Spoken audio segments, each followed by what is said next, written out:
Most of us like to think that things like slips, trips, falling objects, and other incidents don't happen in our facilities. But the truth is, these accidents can occur anywhere at any time. So when they do, don't panic.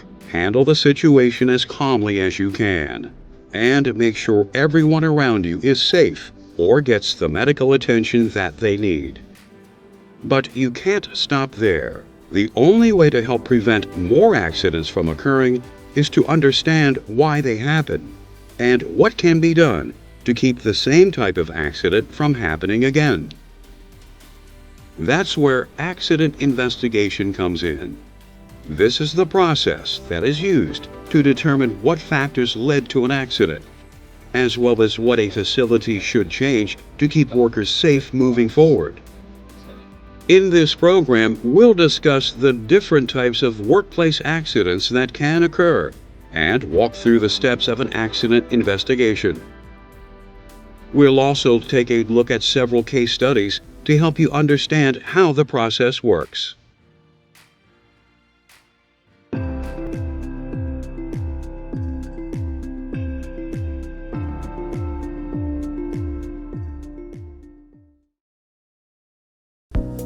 There are two types of workplace incidents: accidents and near misses.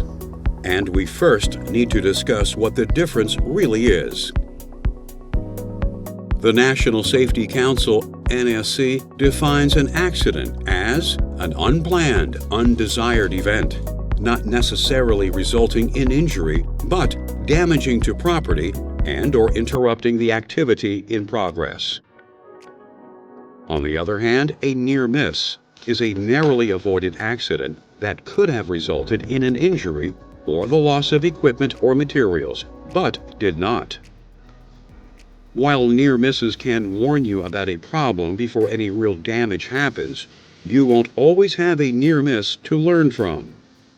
So if an accident does occur, the first thing you need to do is to get treatment for anyone who is injured. If someone needs first aid and you're qualified to give it, that should be your initial priority. Once any victims are taken care of, the appropriate supervisors and managers should be notified if they aren't already at the scene. Next, the area where the incident occurred should be secured with safety tape so that no one else can get hurt. This will also help to prevent any evidence of what took place from being disturbed. Only after these things are done can an accident investigation begin. In the case of a near miss, since no one was injured, you can report the incident to your supervisor, so they can begin the investigation process.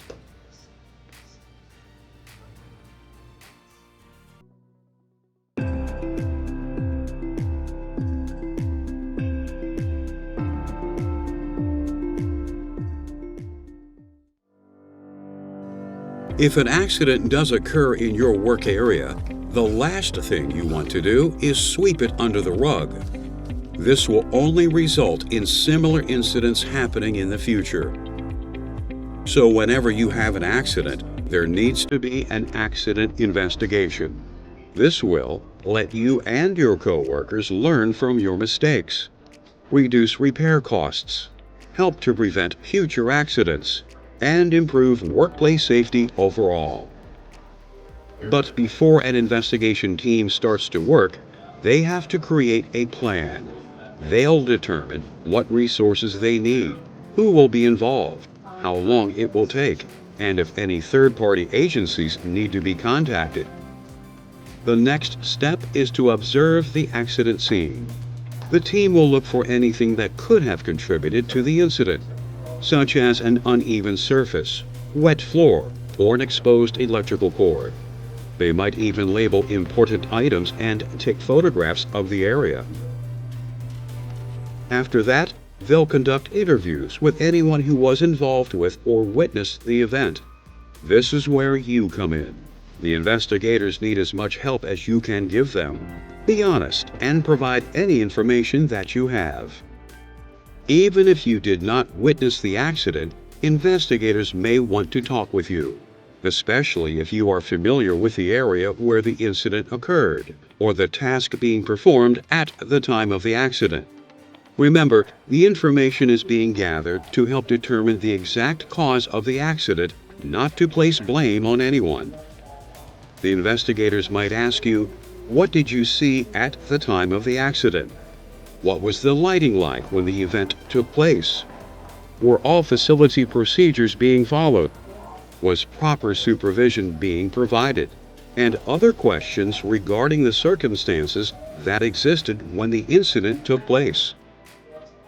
Lastly, the investigators will take a look at your facility's documentation, such as training records, work procedures, and floor plans that will help them develop a complete picture of the situation.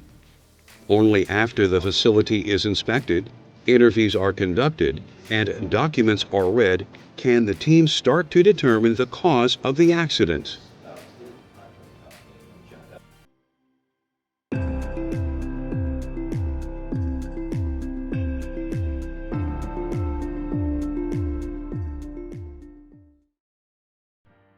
Determining the cause of an accident is not always easy. After all, most accidents have several contributing factors. This is where a root cause analysis, RCA, comes in. It's used to figure out what the true cause of the accident is, rather than what it might appear to be at first glance. Root cause analysis looks at what led up to the incident and whether there was a domino effect involved, a cascading sequence of events that eventually caused the problem. Some of the events may have taken place days, weeks, even months before the accident actually occurred. So it's important that the analysis is thorough.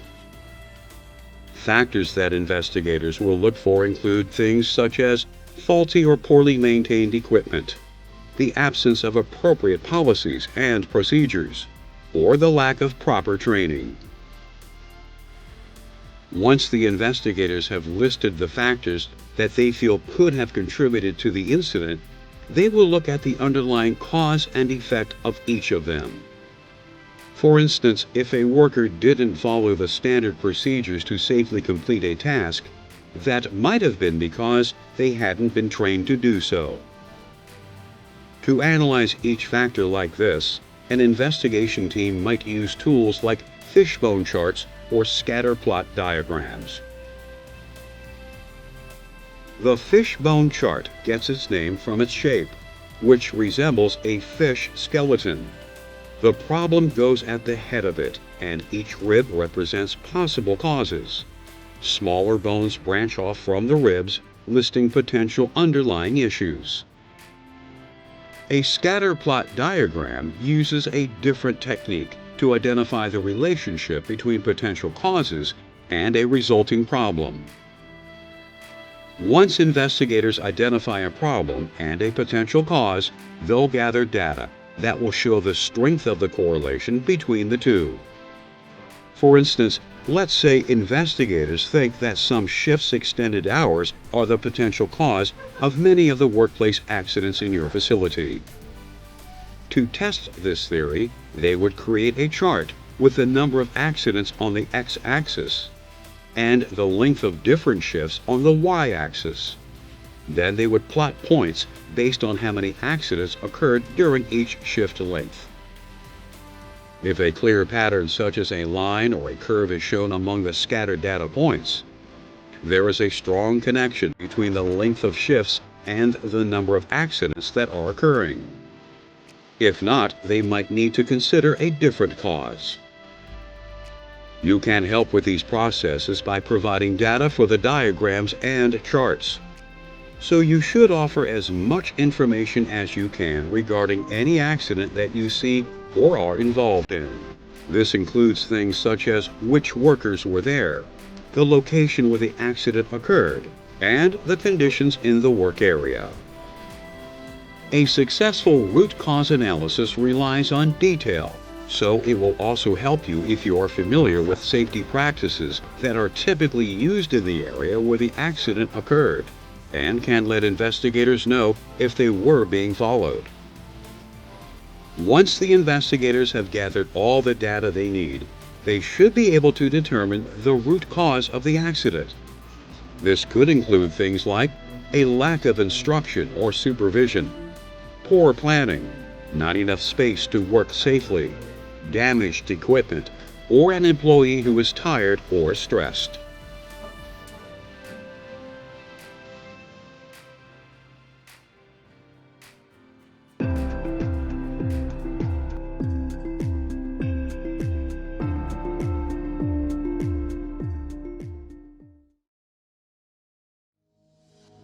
One of the best ways to understand accident investigations is to look at some examples of them. Case studies can help you understand not just how the process works in concept, but in practice as well. To start, let's say a nurse recaps a contaminated needle with her hands, which is against workplace policy, and she accidentally sticks herself. At first glance, this may appear to be an easy investigation. The nurse broke a rule that was supposed to keep her safe and ended up with a needle stick injury. What more could there be to it? The nurse's actions are certainly a factor, but there could also be other reasons that this accident occurred. To help prevent something like this from happening again, we need to look deeper. We know a person was injured with a contaminated needle. We also know that she was using her hands to recap the needle rather than using forceps. By continuing the investigation, we eventually discover that there were no forceps in her work area, so she decided to use her hands instead. So while the worker disregarding workplace policy is a factor, the lack of proper equipment is the root cause of this accident. In order to prevent similar incidents from occurring in the future, the facility needs more forceps, so there are enough for every worker to have one when they need it. Let's look at another example. A facilities worker is fixing a piece of equipment and he's suddenly shocked. We might conclude that since there was electricity involved, the situation was inherently hazardous and there wasn't much that could be done to make it safer. But there could be other factors to consider. After all, there are procedures that should be followed to do electrical work safely. For instance, should the equipment that was being worked on have been locked out? If it should have been, why wasn't it? So one thing we need to look at is whether the worker who was repairing the machine had been given training on lockout-tagout procedures. If he had received lockout-tagout training, we would also need to determine if the worker was following the procedures that he had been taught. In this example, the investigator found that the worker never attended the lockout-tagout class he was scheduled for, and therefore didn't know the danger he was putting himself in. So they determined that the root cause of the accident was really a lack of training. Now let's apply root cause analysis to a third situation, this time involving personal protective equipment, PPE. There's another needle stick injury at your facility. This time, a doctor was using forceps, but they slipped out of her grip and she tried to catch the needle, which resulted in it pricking her skin. Initially, you might think that the doctor being clumsy was what caused the needle stick. But after some investigating, we find that the doctor wasn't wearing the puncture-resistant gloves that the procedure called for. If she had been, it could have protected her when she went to catch the needle. So the root cause of this accident was actually that the doctor wasn't using the proper PPE for the job she was doing.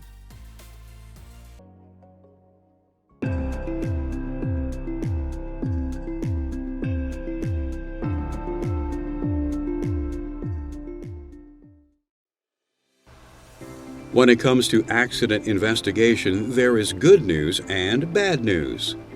The bad news is that even when you try to do everything right, accidents will happen. The good news, you can always learn from them. There are typically 4 areas that may need to be improved after you've determined the cause of an accident: policies, training, equipment, and communication. Looking at each of these areas, You, your supervisor, and your accident investigation team can work together to create a corrective and preventative action CAPA plan. The corrective part focuses on providing an immediate fix to the cause of the accident. This might involve replacing a piece of faulty equipment or patching a leaking container. But the preventative action is where learning from the accident comes in. What can you do to make sure this type of thing doesn't happen again? Some examples of preventative action are revising related work procedures, scheduling more frequent equipment inspections, or conducting additional employee training. For instance, if a piece of equipment malfunctions and injures a worker, the corrective action would be to repair the faulty equipment. And the preventative part of the CAPA plan could be to schedule more frequent inspections of the facility's machines. If the task that the injured worker was doing is inherently hazardous itself, your facility could take preventative action by putting new workplace rules or standard operating procedures in place. Another common factor in workplace accidents is miscommunication. For instance, let's say one worker discovers that a tool is malfunctioning. They fail to communicate this to their coworkers and walk away to inform their supervisor. In the meantime, someone else tries to use it and injures themselves in the process. In this case, preventative action could involve better training for employees on workplace communication. Once an accident investigation team has defined the cause of an accident and developed a plan for avoiding similar situations in the future, there is one last thing to do. The only way your facility can truly benefit from an accident is if everyone knows what happened, what the contributing factors were, and what corrective and preventative actions are being taken. So all workers should get a copy of the investigation team's final report. And there should be extra copies stored and made available to new employees as well. One thing is certain in any healthcare facility, accidents do happen. So it's how we respond to them that really matters. By participating in a thorough accident investigation, you can help yourself and your coworkers avoid similar situations in the future. Let's review. The two types of incidents that can occur in the workplace are accidents and near misses. No matter how minor either one may seem, you should always report them. An accident investigation includes creating a plan for how the investigation will proceed, examining the scene of the incident, talking to witnesses, and looking at relevant documentation.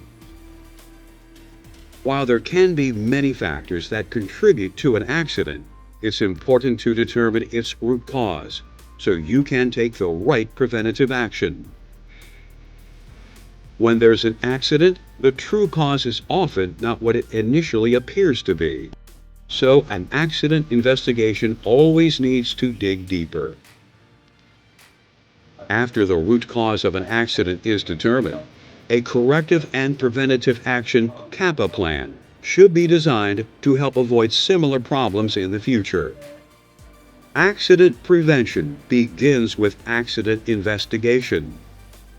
By being an active participant in finding the underlying causes of accidents in your facility, you can help to make sure they occur less often, and your facility is always as safe as possible.